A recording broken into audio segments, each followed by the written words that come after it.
Bonjour, bienvenue à toutes et à tous sur Cocotte TV. Aujourd'hui, une nouvelle vidéo de présentation qui porte sur un boîtier, le nouveau Aero 1000 d'Aerocool que nous avons reçu dans une version blanche. Un boîtier de type ATX qui mesure 210 par 463 par 450 mm et qui pèse 8,9 kg. Au niveau du prix, on attend toujours le tarif pour la France et on vous donnera bien sûr de plus en plus d'informations ou dans la preview ou le test consacré à ce boîtier.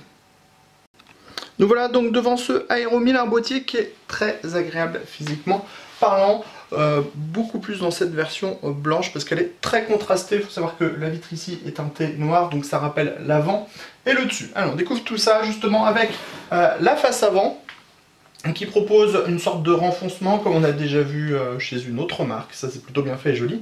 On a un entourage noir. Deux baies 5,25 pouces avec des caches qui se retirent facilement et depuis l'extérieur, un petit peu comme avec des racks de disques durs. Donc ça c'est assez bien fait. On a deux baies 5,25 et en dessous on a une grande grille filtrée avec le logo de la marque. Et si on appuie ici, ça bascule.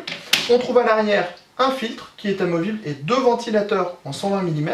On pourra également mettre deux ventilateurs en 140 mm ou un radiateur de water cooling en 240 ou 280 mm. Alors pour mettre le tout en place, c'est assez simple, on appuie. Petite parenthèse, donc la partie du dessus ici est en acier, donc ça c'est plutôt très bien, comme ça on a le même aspect en fait entre les portes et la partie supérieure. Par contre les pieds sont eux en plastique, mais ça reste très bien fait et plutôt joli. Sur le côté droit, on a justement la vitre teintée, les pieds en plastique blanc et ici une petite ouïe d'aération dans la partie en métal. À l'arrière, on va trouver des vis à main sur les panneaux, deux passe-cloisons, un ventilateur de 120 mm, l'emplacement de la flaque Kyoshi de la carte mère, 1, 2, 3, 4, 5, 6, 7 slots d'extension avec un montage par vis à main et enfin l'emplacement de l'alimentation dans le bas. Tout en bas, on va le voir quand on va passer sous le boîtier, on a également un filtre à destination de l'alimentation. Sur le côté droit maintenant, on a une porte blanche. Si on passe sous le boîtier, on va trouver donc les pieds avec des petits patins en caoutchouc pour limiter les vibrations. Et on le disait, on a ici le filtre amovible à destination de l'alimentation. On passe maintenant sur le dessus.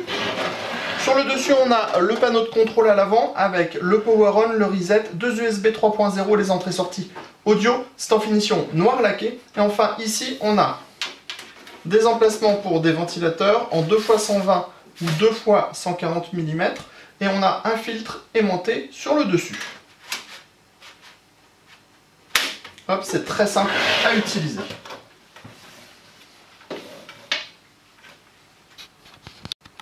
Pour rentrer à l'intérieur du Aero 1000, c'est simple. On a des vis à main, deux par panneau.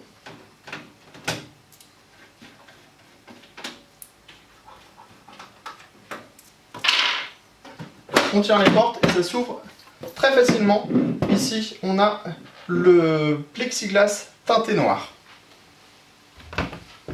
Pour le deuxième panneau, c'est aussi simple à retirer.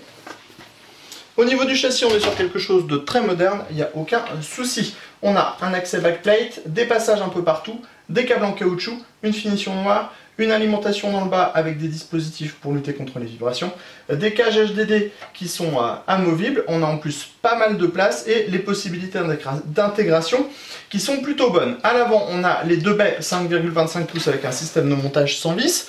Ensuite, on a une première cage HDD de 4 emplacements, avec des paniers qui sont compatibles HDD et SSD. Bien ensuite, une cage en 2,5 pouces avec deux paniers pour des SSD ou des disques durs à ce format. Et ensuite, nous avons une autre cage HDD de deux emplacements pour, là aussi, SSD ou disque dur.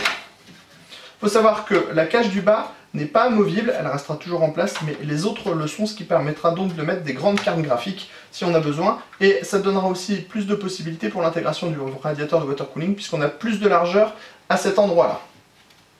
Ensuite, dans le bas, on a un passage ici, ça c'est plutôt une bonne idée. L'emplacement de l'alimentation filtrée par en dessous avec des patins en caoutchouc. On retrouve ensuite les 7 slots d'extension avec montage par vis à main. On a de nouveau un ventilateur de 120 mm. Et dans le haut, on a des passages qui sont bien placés et cette grande grille qui est compatible en 2x120 ou 2x140 mm. À l'arrière du châssis, on trouve des dispositifs pour pouvoir mettre des colliers. On a pas mal de place derrière le plateau de la carte mère et on voit ici les dispositifs pour pouvoir démonter les cages HDD. C'est fait avec des vis à main.